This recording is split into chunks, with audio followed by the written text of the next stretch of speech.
La meva feina implica estar-me moltes hores a la muntanya. Això suposa estar bé físicament, perquè són molts quilòmetres, a més carregada normalment amb aigua, menjar, càmeres per fer fotos, per fer petites filmacions, i llavors, evidentment, el meu cos al final també necessita unes cures adients. Aquest hivern passat, treballant, em vaig lesionar i em vaig fer una hèrnia lumbar a la L5-S1, és a dir, en un lloc que necessito poder-me moure bé.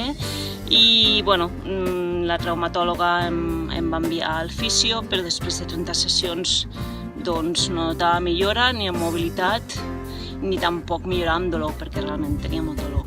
I llavors doncs, em va suggerir de visitar a un quiropràctic. En concret em va recomanar anar al Marc Montaner del Centre Quiropràctic d'Andorra.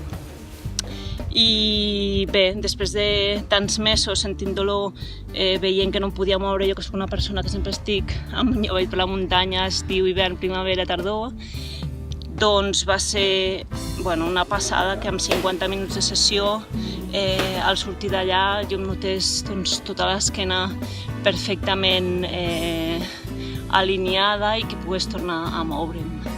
Llavors, el primer que em va fer el Marc, que és el que demanava la meva traumatòloga, va ser una retroversió pèlvica.